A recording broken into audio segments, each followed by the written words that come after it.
Good morning. Mukhang malakas ang bagyo sa ating mga kapatid. Wala pa.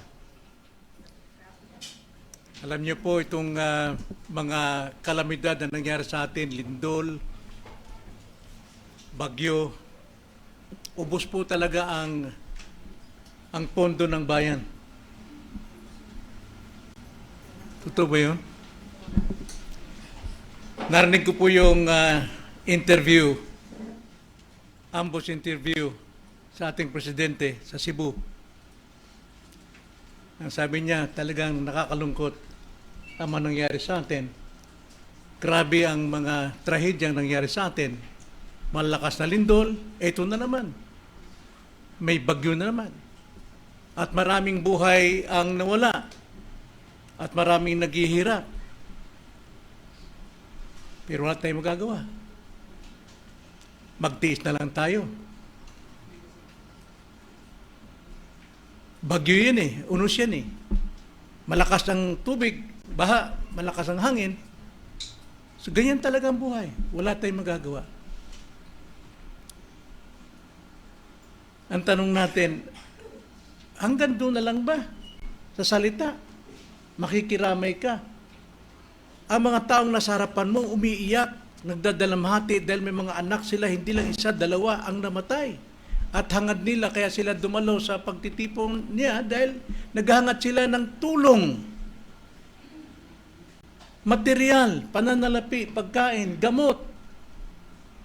Pwede bang sabihin, pasensya na kayo, magtiis na lang tayo. Ganon talaga ang buhay.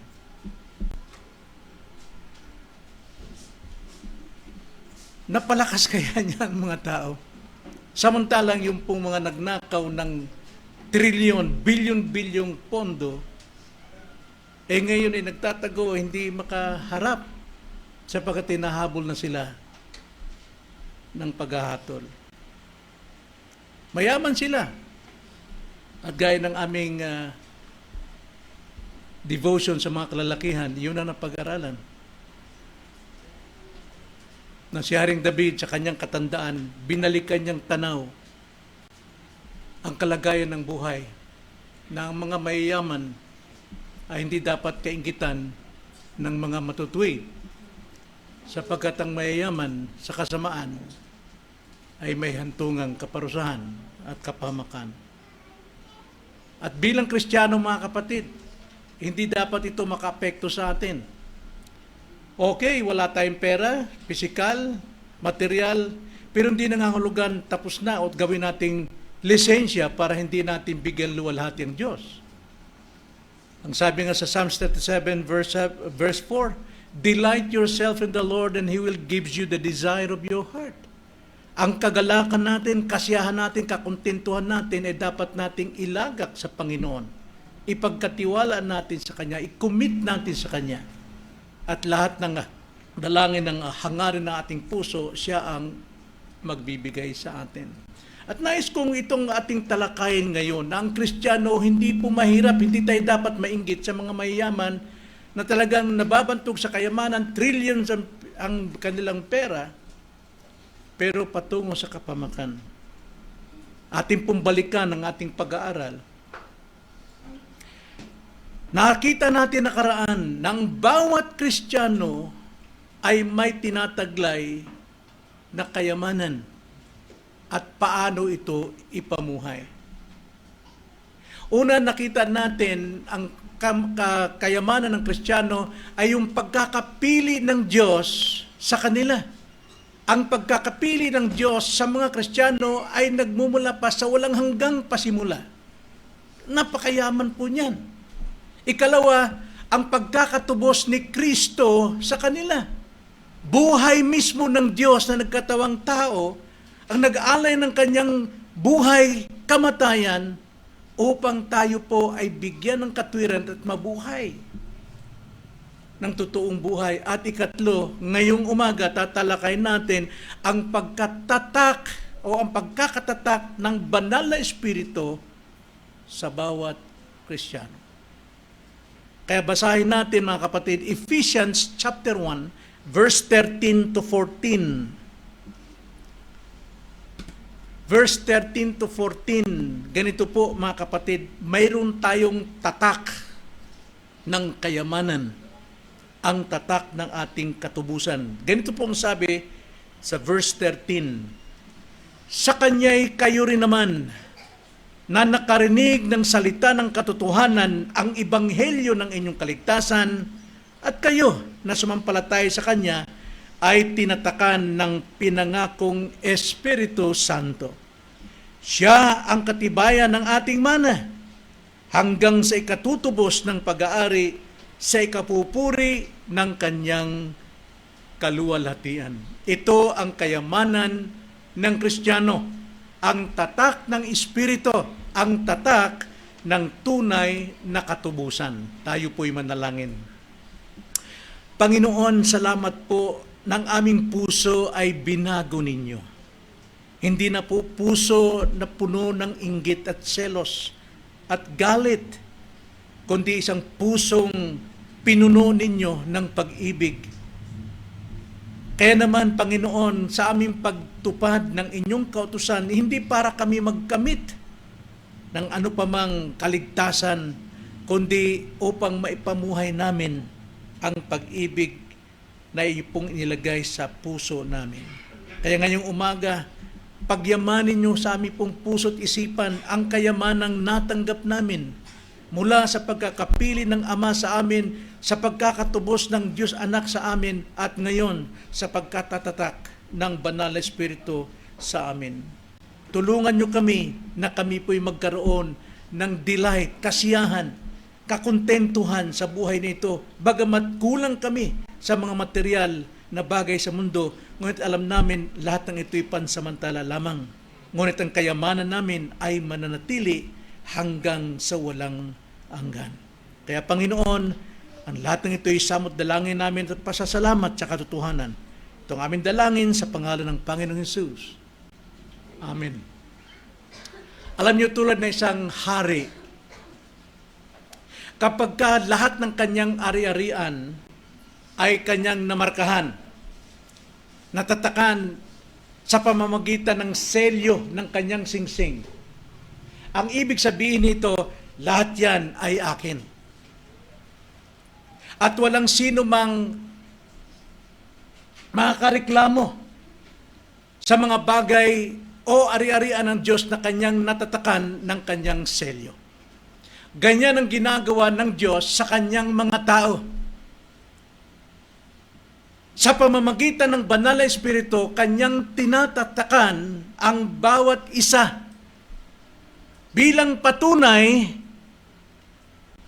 na sila'y tunay na kanyang pag-aari, na sila'y tunay na ligtas at may katiyakang tatanggap ng kaligtasan pang walang hanggan. Yan ang pong ginagawa ng ating Diyos. Kaya sa umagang ito, sa ating teksto na binasa, tignan natin ang 5 aspeto na natanggap nating kayamanan mula sa tatak ng Banal na Espiritu. Dapat nating maunawaan ito kung gaano kahalaga ang tatak ng Banal na Espiritu. Una, gawain ng Espiritu na tayo'y makarinig ng tinig ng Ebanghelyo. Yun po yung unang-una. Isang kayamanan na tinataglay ng isang pinili na tayo po'y makarinig ng tinig ng Ebanghelyo. Hindi po lahat nakakarinig sa tinig ng Ebanghelyo. Maaring narinig sa physical ear, pero hindi narinig sa kanyang spiritual ear. Kaya nga, isang gawain ng Espiritu na tayo makarinig ng tinig ng Ebanghelyo. At ano yun? Ang salita ng katotohanan. Yun ang Ebanghelyo. Basahin natin ang ating text, verse 13, sa unang parirala. Ganito po ang sabi, sa Kanya'y kayo rin naman na nakarinig ng salita ng katotohanan, ang Ebanghelyo ng inyong kaligtasan. Kayo rin naman, mga pinili, mga Kristiyano. Kayo rin naman na nakarinig ng salita ng katotohanan. So, ibig sabihin, ang kaligtasan ay nagsisimula sa pakikinig ng Ebanghelyo. Ang kaligtasan ay nagmumula sa pakikinig ng Ebanghelyo na walang iba ang mabuting balita tungkol kay Kristo. At kaninong gawa? Hindi sa ating natural. Kinagis ng makinig tulad sa classroom na nakikinig tayo at naunawaan natin. Hindi po yan. Yan po ay pangunawa sa laman. Pero dahil sa salita, sa banal na kasulatan, banal na espiritu, siya ang nagbibigay sa atin ng unang pagkaunawa sa ating napapakinggan. Sapagkat tayo po ay mga spiritual deaf and spiritual blind. Tayo po ay mga spiritual na bingi sa spiritual na bagay at bulag sa spiritual na buhay. Ngunit dahil sa gawa po ng banal na espiritu, tayo po'y nakarinig ng tinig ng Ebanghelyo. Kailan nangyari yun? Ang sabi ni Jesus Christ kay Nicodemo na isang religious priest, pinakamataas na katungkulan, posisyon sa relihiyon, na lumapit kay Jesus at sinasabi niya na nakita namin, nalalaman na ikaw ay sugo ng Diyos sapagkat walang makakagawa ng mga himala na ginagawa mo. Anong sagot ng Panginoon sa kanya? John 3:3 and verse 5. Ang sabi ng Panginoon, sinasabi kong katotohanan sa iyo, malibang ang isang tao maipanganak na muli, hindi niya makikita ang kaharian ng Diyos. Ibig sabihin, hindi mo maunawaan ang pagkakaiba ng spiritual world and physical world. Kaya ikaw, Nicodemo, hindi ka pa isinisilang na muli dahil ang nakikita mo panlabas lamang pero hindi mo pa nakikita ang katotohanan. Hindi pa nakikita ang spiritual world. Ibig sabihin, hindi pa kumikilo sa iyong banal na espiritu. Sa verse 5, katotohanan ang sinasabi ko sa inyo, malibang ang itong tao ay panak sa tubig o salita at ng espiritu, hindi siya makakapasok sa kaharian ng Diyos. Hanggat, Nicodemo, hindi mong naunawaan ang Ebanghelyo at kumilos ang Espiritu Santo sa iyo, hindi mo makikita ang kaharian ng Diyos, hindi mo makikita ang pagkakaiba. Lahat ang tingin mo, relihiyon lang. Lahat ang tingin mo, kayo ang tama. Ang nakikita mo sa akin, himala lamang, pero hindi mo nakikita anong kahulugan ng himala. Kaya, ang gawain ng Espiritu, na tayo'y makadinig ng tinig ng Ebanghelyo. Tanging gawa ng Espiritu sa buhay ng bawat tao. So, hindi ito damdamin. Hindi po damdamin na tayo po ay nasa kaharian ng Diyos, nakikita natin, oo nga. No po, katotohanan itong gawa ng banal na Espiritu. At dito po sa banal na Espiritu, makikita natin, mararamdaman natin, mapanghawakan natin yung ating narinig ngayon every Kwaresma and every December na pinanganak si Kristo at Kwaresma siya namatay. Kapag ka binuksan ng Diyos, ng Espiritu Santo, ang tenga mo sa pandinig sa espiritual, nakakapasok sa kaharian, nakakaunawa ka sa kaharian ng Diyos. Malalaman mo na ang mensahe ng krus at pagkabuhay na maguli ni Kristo ang siyang tanging makapagliligtas sa iyo. Doon mo lamang mauunawaan. Nang Ebanghelyong ito ang siyang nagdadala ng kaligtasan sa sino mang sumasampalataya. So kung hindi ka pa nabuksan ng banal na espiritu at hindi pa nabuksan ng paningin mo, pandinig mo, mga kapatid, yung Ebanghelyong narinig mo sa labas o saan man, eh wala pong kaligtasan sa iyo yun. Kaya nga ang kayamanan natin, unang gawain ng Espiritu ay makarinig tayo ng tinig ng Ebanghelyo. Hindi ito basta damdamin, ay gusto ko yun. Katulad kahapon, kumain kami ni Mama, anong isang araw, kumain kami ni Mama sa Chowking. At mayroong kilala si Mama doon na matandang babae, naglilinis, masipag talaga. Binigyan ni Mama ng tip kasi siya naglinis sa amin, nag-serve sa amin, siya pa nagtimpla ng halo-halo. Imbis mayroon talagang tunay na waiter doon. So binigyan ni Mama ng tip. binigyan ng 50. Tapos, ito na, nagsalita na siya. Si mama na nadulas yung dila, kasi religious, very religious yung kanyang sinasabi. Pastor po yung asawa ko. Ay, naku po, pastor. Ay, ano ba ano nyo? Kami ay Reformed Baptist. Ay, naku, gustong-gusto ko yung Baptist. Ito na marami. Dahil sa kanila daw, mayroon silang kasamang babae ron na binababaan daw ng Espiritu Santo at nagsasalita si Maria siya. Talagang mahina rin yung boses, malambing. Pagka si Jesus Christ, malakas daw ang boses. Pag si Jesus Christ ang ano. So, very religious. Ipinanganak siyang ganun. Nagsusota siya. Ano yung tawag na? Sotana? Kasi siya, missionary daw siya ng Catholic.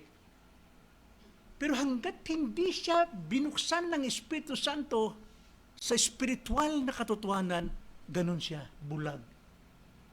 Bingi siya. Akala niya nasa tama. The same way dito sa paring ito. Nicodemus. Pinuno ng relihiyon.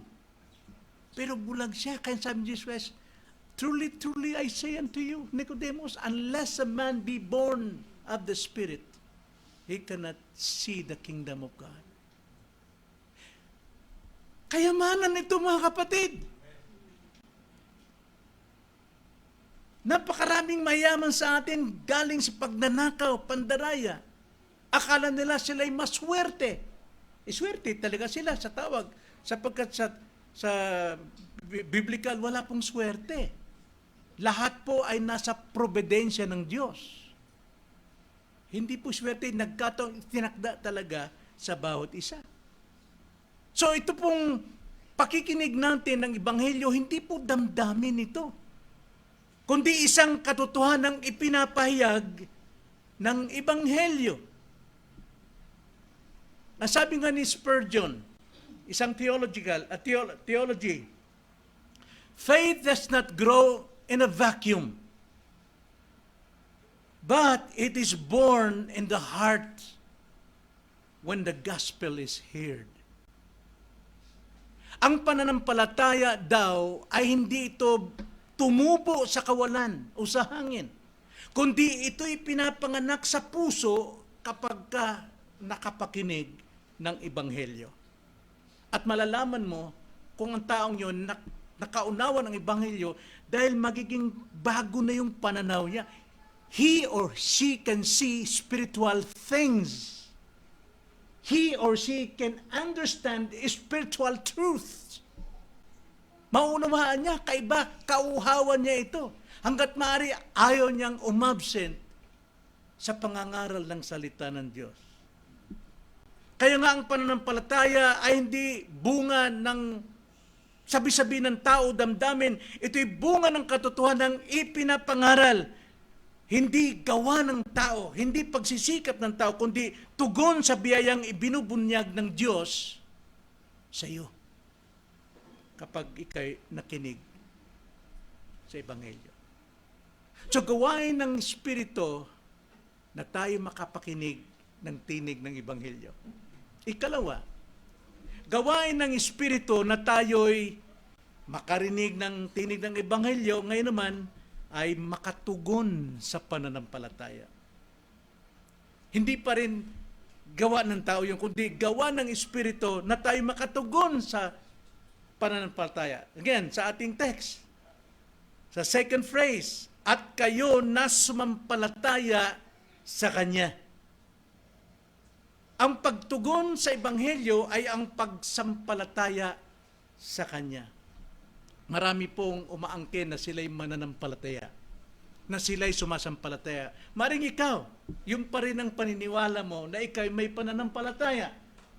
Kaya kahit baliktarin ng mundo, basta ikaw sumasampalataya kay Jesus, pero pagdating sa mga kalamidad, nasaan ka? Pagdating sa mga pangangailangan, nasaan ka? Kaya dapat nating unawain kung anong pananampalataya. Ang pananampalataya po, tunay na pananampalataya ay pagkakatiwala ng buong sarili kay Kristo. Sa makatwid, ang pananampalataya mayroon tatlong bahagi. Tatlong bahagi po yun. Makikita natin ang pananampalataya dumarating sa pagkikinig at pakikinig ng salita ng Diyos, Romans 10:17. Pero makikita natin, hindi automatically na dumarating ang pananampalataya sa pakikinig lamang. Dapat nating unawain ano ba yung tatlong aspetong ginagamit po ng teolohikang Kristiyano. Ginagamit ito ng mga pastor, mga theologians upang ipaliwanag sa atin sa terminong Latin, no? Terminong Latin kung ano talaga, kung ano ang bahagi ng totoong panampalataya na magdadala sa iyo sa kaligtasan. May tatlo po ito sa Latin. Kung tawagin noticia, ikalawa assensus, at ikatlo ay fiducia. Now, paliwanag natin sa Tagalog po 'yon. Pag sinabing noticia, ito yung simula po sa ating pagkikinig. Ikaw ay magkakaroon ng kaalaman, knowledge sa iyong pinapakinggan. So ito po'y intellectual. Intellectual ito, mga kapatid. Ito'y kognitibong kaalaman. Pag sinabing cognition or cognitive sa English po, ibig sabihin na sa isipan mo, iniisip mo, inuunawa mo. Kaya kung tawagin yan ay notisya. Kaalaman or knowledge, notisya.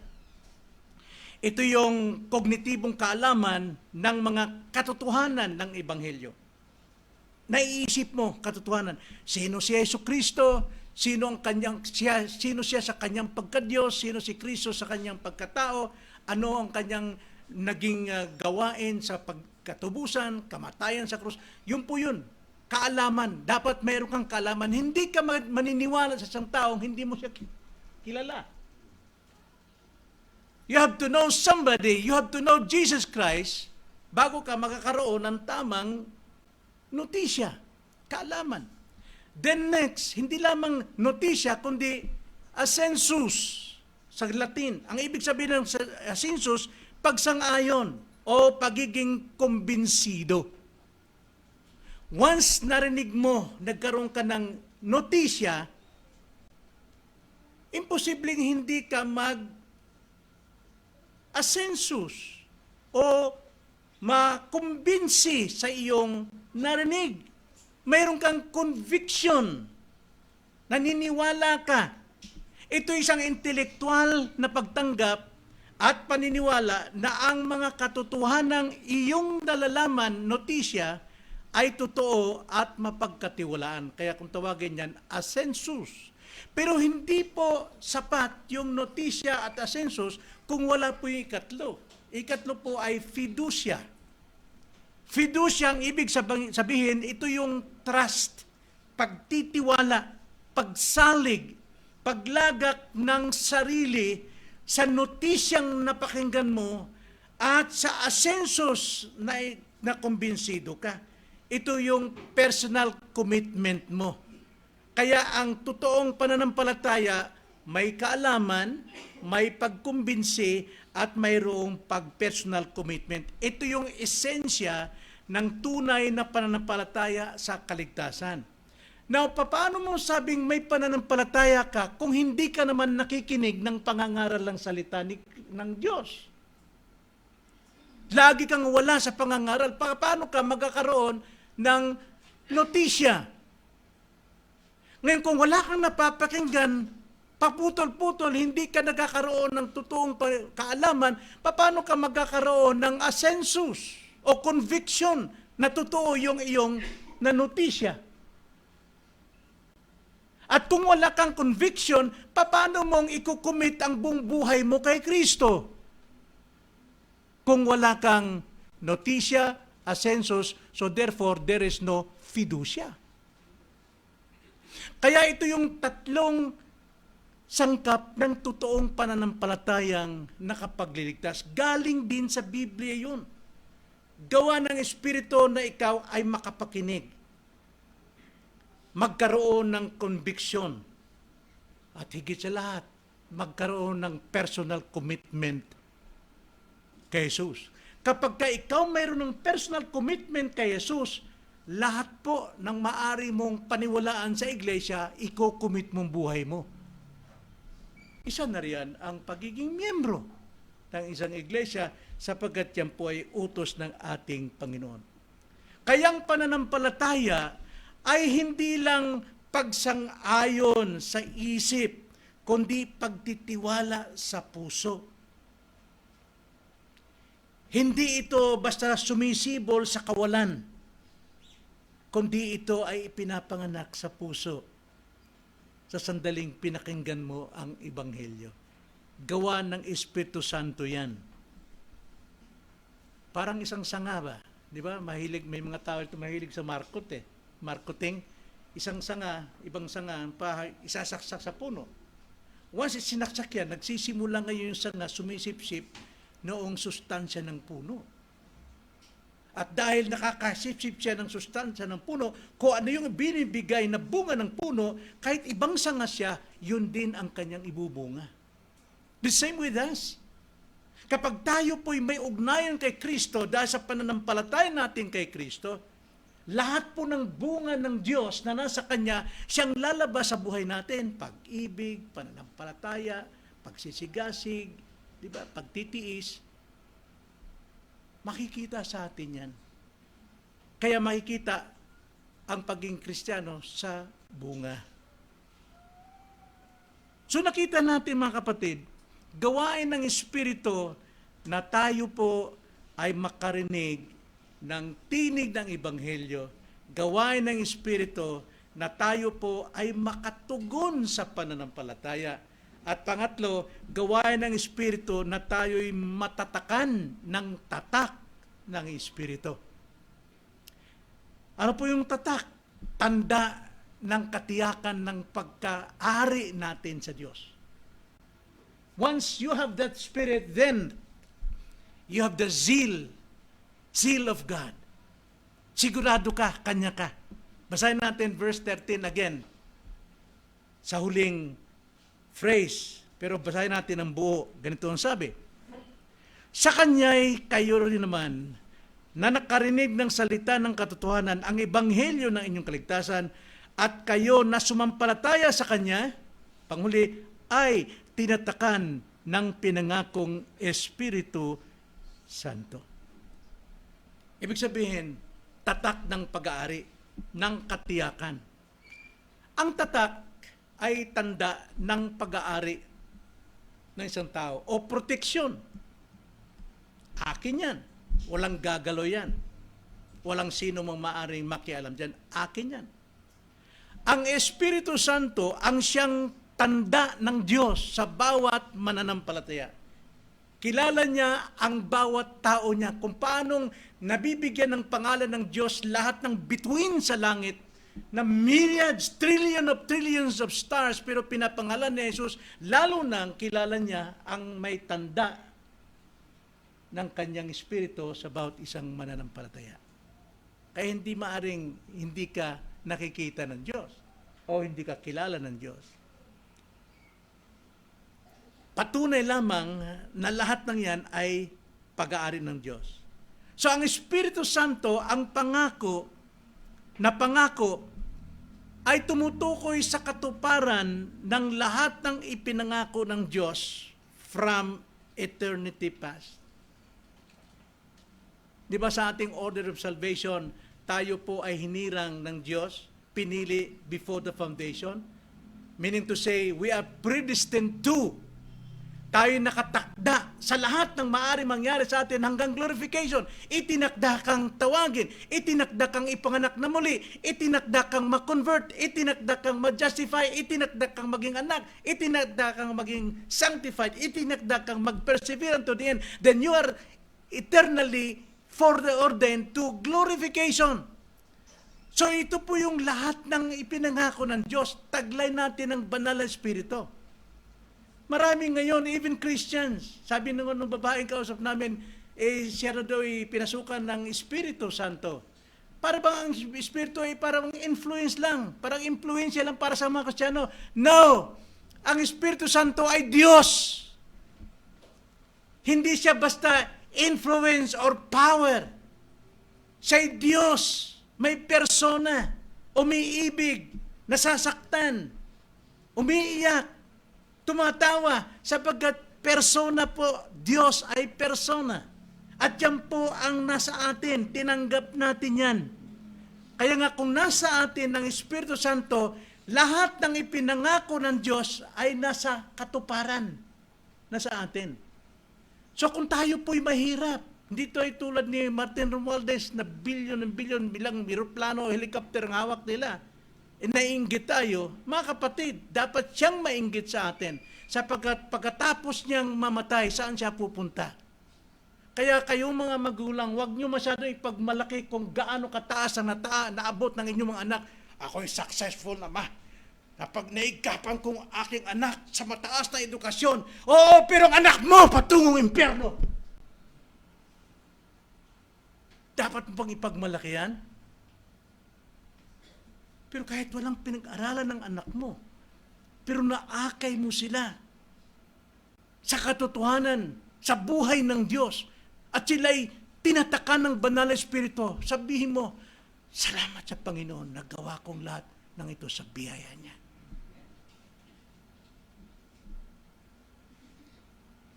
So, yung Espiritu Santo na sa atin, katuparan po ng lahat ng ipinangako ng Diyos sa atin.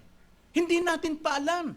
Kaya nga dapat araw-araw tayo nag-aaral ng kanyang salita. Ipinamumuhay natin ang kanyang salita sapagkat malalaman lamang natin ang katotohanan kapag minsan nadapa tayo, doon tayo babangon. Naku, salamat na lamang.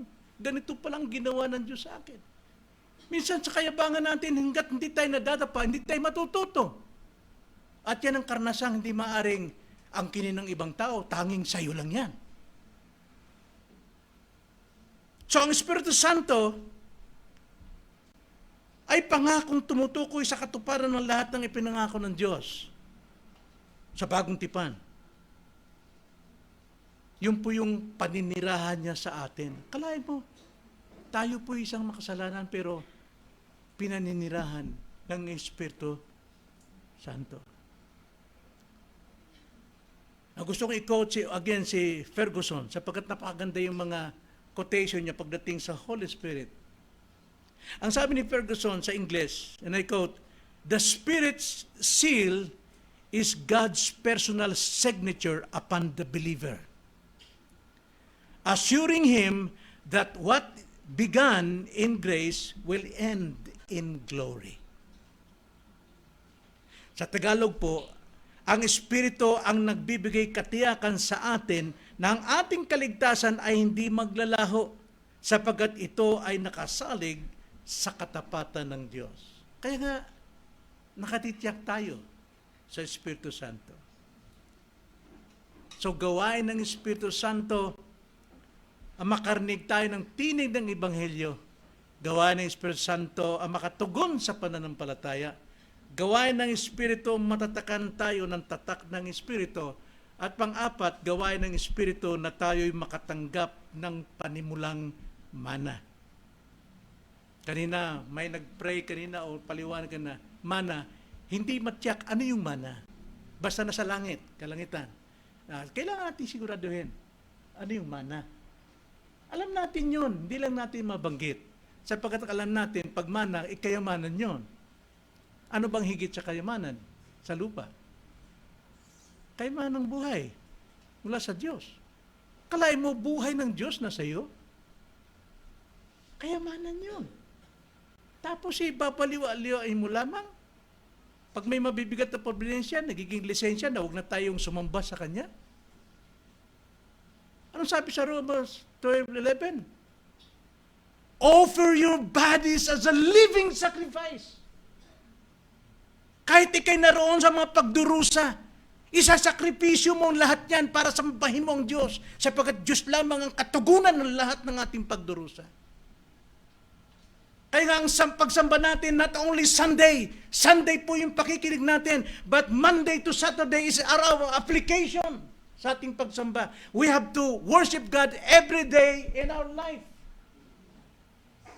Sa trabaho ka man, sa opisina ka, sa eskwela ka man, sa hospital ka, dapat sinasamba natin. Lahat po ng sinasabi natin, lahat ng iniisip natin ay pagsamba sa Diyos na siyang naluluwalhati. Whatever we do all for the glory of God. Tapos pagka wala ka sa pagsamba, nanonood ka lang sine, panay lang ang cellphone. Is that worshiping God? Try mo. Kung may pagkakataon tapos kang trabaho, magbasa ka ng Bible. Something. May isang bagay talaga na ituturo sa'yo once nag-open ka ng salita niya. Hindi ka mabibigo. You try that. Offer your bodies as a living sacrifice. Makakatanggap tayo ng panimulang mana. Ano ang panimulang mana? Ang patotoo ng kaluwalhatian na darating. Basahin natin verse 14.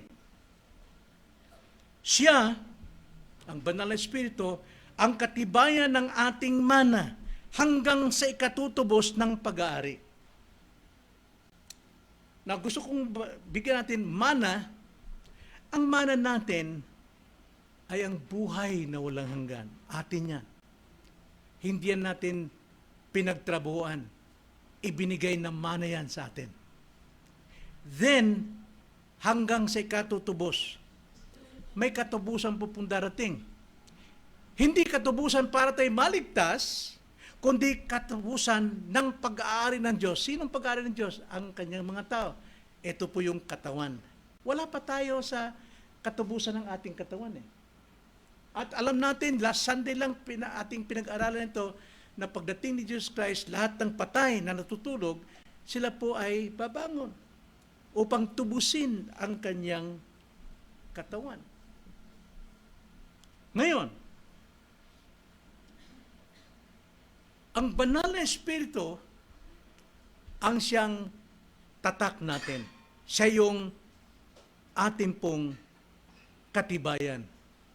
Ang sabi po dyan, siya ang katibayan. Sa ibang Tagalog, siya ang patotoo ng ating mana. No katibayan, mga kapatid, kung titignan natin sa Griego, ito ay termino sa bangko. Earnest or deposit. Pag sinabing deposit, isang paunang bayad. Right? Isang paunang bayad, garantiya ng buong kaligtasan na darating. Now, dito may mga ehente sa bahay dito eh. At kumikita sila. Salamat sa Panginoon. Ang hangad nila, yung ahente, ay makabayad ng initial deposit ang mga bibili ng bahay. Right? Brother David? Hangad nito yun. Dahil doon kikita yung mga agent. Pero para naman doon sa mga nagbigay ng initial deposit, inaangkin niya na yung kanyang bahay. Hindi pa man nababayaran ng buo, pero may initial deposit na, may earnest, may deposit, may garantiya na iyo na yan. Walang makakaagaw yan. Iyo na yan, bahay na yan, o kotse man, iyo na yan. Dahil mayroon kang initial deposit. Ganon din ang Panginoon sa atin. Nung tayo po ay naligtas, pinanahan niya sa atin ng kanyang Espiritu ng kanyang anak as an initial deposit sa atin. Tayo'y kanyang pag-aari at ang ating pong buhay kaligtasan na iniingatan ng Diyos, 2 Peter chapter 1 verse 3, na iniingatan ng kapangyarihan ng Diyos sa langit ay atin na. Hindi pa man natin taglay ang kabuuan ng kaligtasan, pero taglay na natin ang initial deposit, and that is the Holy Spirit indwelling in us. Mayaman ka na, mga kapatid. Nasa atin ang katibayan. Down payment yan. Kailan natin natanggap ang down payment, mga kapatid? Kailan natin natanggap ang banal na Espiritu? Well, Ezekiel chapter 36, verse 26 to 27, yun yung pagpapaliwanag ng John 3:3 and John 3:5. Malibang ipanganak na muli ang isang tao, hindi siya makakapasok o makikita ang kaharian ng Diyos. Paano ito in-explain sa Old Testament para explain ang New Covenant? Ang New Covenant, ang bagong tipan ng Diyos, ganito, ang sabi sa 26 ng Ezekiel 36, bibigyan ko kayo ng bagong puso. Bibigyan ko kayo ng bagong espiritu. At pananahanin ko ang Espiritu ko sa inyo upang kayo'y makasunod sa aking mga tuntunin. Lahat ng yun. Tayo po'y ipinanganak na muli.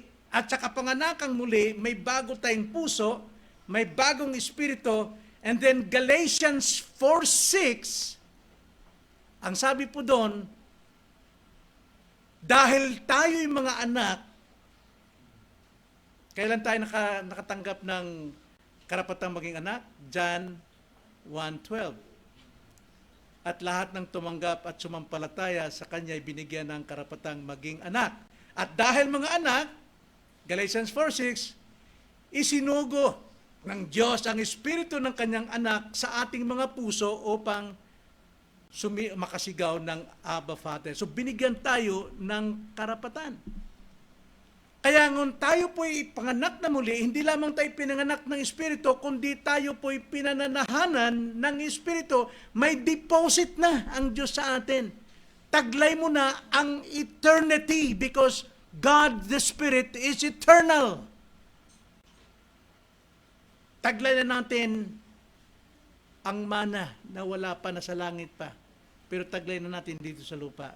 Dahil taglay natin ang Banal na Espiritu. Kaya ito masasabi ko, mga kapatid. Nandito po tayo sa mundo eh. Punong-puno pa tayo minsan. Sabi nga ni Brother Jojo, mabigat dito sa mga Kristiyano, nakikisaw-saw eh. Sa ugali ng sanlibutan eh. Kaya naiinggit tayo. Gusto nating magkaroon din kung ano yung sanlibutan.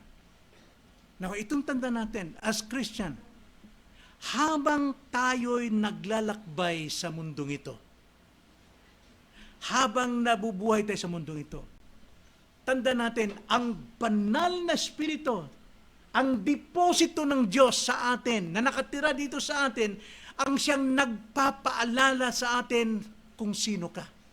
Ano ang iyong identity? Ano ang pagkakilanlan mo sa Diyos? Banal na Espiritu palagi nagpapaalala sa atin. Banal na Espiritu palagi nagpapalakas sa atin sa sandaling tayo po'y nanghihina. Tayo'y nawawalan ng pag-asa. Banal na Espiritu ang gumagabay sa atin. Hindi sa ating sariling lakas. Hindi dahil gymnastic tayo. Kundi dahil sa banal na Espiritu, the initial deposit of God sa atin, na siyang mag-iingat sa atin. Ikaw ay akin, pag-aari kita, walang sino mang makakagalaw sa iyo, kahit kalingkingan ng kaaway ni Satanas. Yan po ang isang Kristiyano. Hanggang sa araw ng ganap na katubusan. So ano yung katubusan tinutukoy po rito? Tayo ay tinubos na ni Kristo. Yun po yung katubusan ng ating katawan. Kaya nga, napakalaga po ang lagi nating pagtitipon sa pangangaral. Sapagkat sa pangangaral, ang Espiritu Santo ang nagsasalita sa atin at kino-confirm sa ating Espiritu na tayo mga anak ng Diyos. Nalala niyo yun? Romans chapter 8. Basahin natin Romans chapter 8. Kung gaano kalaga ang banal na Espiritu. Basahin natin sa verse 12 hanggang 23. Unawain natin to. Ang sabi, kaya nga mga kapatid, mga Kristiyano, mga may utang tayo, hindi sa laman, upang mamuhay ayon sa laman. Wala tayong pagkakautang dyan sa laman, sapagkat tayo tinubos na. At pininahan tayo ng Espiritu Santo. Kaya nga, sabi sa 13, sapagkat kung mamuhay kayo ayon sa laman, kayo ay mamamatay. Kung Kristiyano ka, mamamatay ka rin. Maiwalay ka sa fellowship with God. Kayo mamamatay. Subalit kung sa pamamagitan ng Espiritu ay pinapatay ninyo ang mga gawa ng laman, kayo ay mabubuhay. Huwag kainggitan ng mundo. Then 14, sapagkat ang lahat ng pinapatnubayan ng Espiritu ng Diyos ay sila ang mga anak ng Diyos.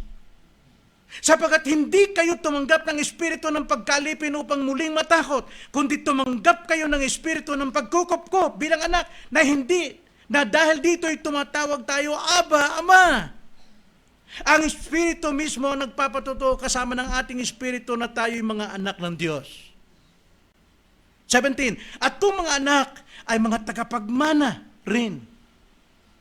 Mga tagapagmana ng Diyos at mga kasamang tagapagmana ng Kristo, kasama si Kristo. Sapagkat si Kristo ay nagmana rin. Nung siya po'y muling nabuhay, may minana siya at yan malalaman natin. Kung tunay ngang nagtitiis tayong kasama niya, kaya dapat sa mundong ito, nagtitiis pa rin tayo. Sapagkat ang pagtitiis, ito'y nagbubunga ng pagiging ganap. James 1:4. Upang tayo'y luwalhati namang kasama niya. Itinuturing ko na ang pagtitiis sa panahong kasalukuyan ay hindi karapat-dapat na may hambing sa kaluwalhatiang mahayag sa atin. Glorious hope na marireveal sa atin. Ano po yun? Verse 19, sapagkat ang masidhing inaasam ng sanlilikha, even the world, lahat ng bagay sa mundong ito ay nagdurusa rin dahil sa ating kasalanan before. Sapagkat ang masidhing inaasam ng sanlilikha ay ang inaasahang paghahayag ng mga anak ng Diyos. Yun ang pag-asa din ng creations na tayo po ay mahayag na sa tunay nating buhay. Verse 20, sapagkat ang sanglilikha ay nasakop ng kawalang kabuluhan, hindi sa kanyang kalooban, kundi dahil doon sa sumakop sa kanya sa pag-asa. Na ang sanglilikha naman ay mapapalaya mula sa pagkalipin sa kabulukan tungo sa kalayaan ng kaluwalhatian ng mga anak ng Diyos. Sapagkat nalalaman natin ng buong sanglilikha ay sama-samang dumaraing at naghihirap sa pagdaramdam hanggang ngayon. At hindi lamang sanglilikha, kundi pati naman tayo na mayroong mga unang bunga ng Espiritu, nagtitiis, nagdurusa. Na tayo na may dumaraing dahil sa ating mga sarili sa masidhing paghihintay ng pagkukupkup, ang pagtubos sa ating katawan. Yun yung katubusan na inaantay natin. At ano po ang mangyari sa katubusan yon? Philippians chapter 3 verse 20.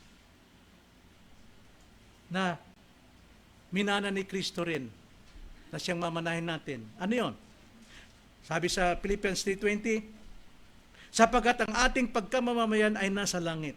Mula roon ay nintay naman natin ang tagapagligtas, ang Panginoong Jesucristo, na siyang magbabago ng ating hamak na katawan upang maging katulad ng katawan ng kanyang kaluwalhatian. Yun yung minana ni Christ.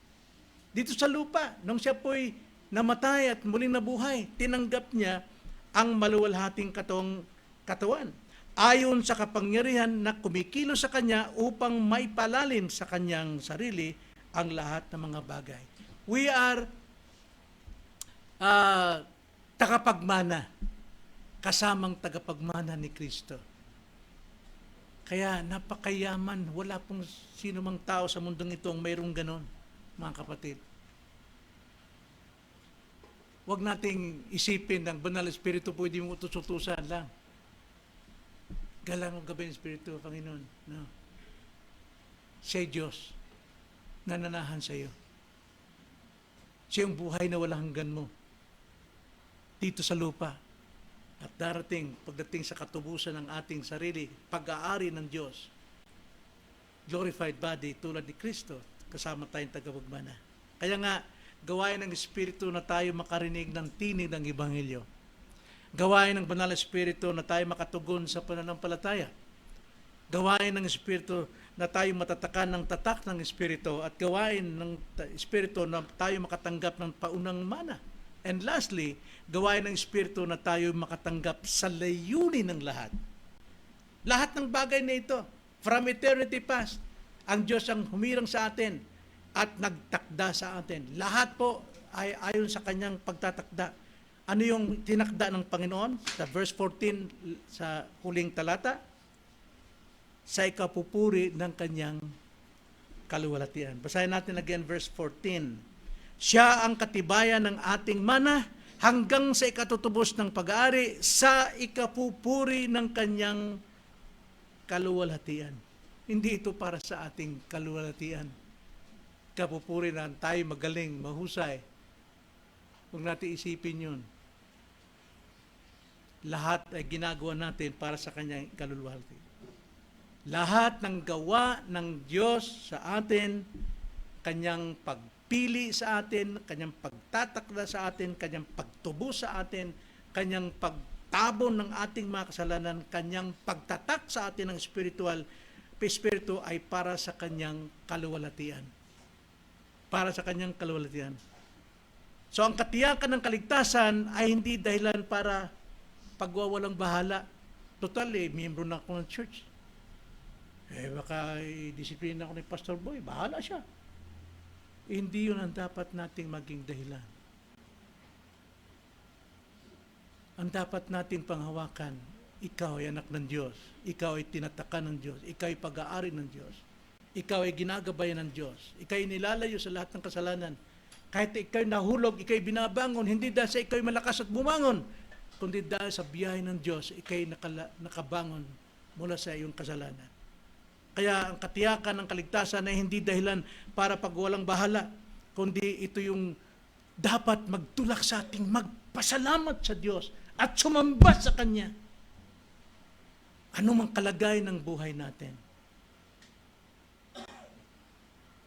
Ang bawat buhay na tinataka ng Espiritu ay dapat mamuhay sa paraang nagpapakita ng luwalhati ng Diyos sa buhay natin, upang marami pa rin na magpuri sa Kanya.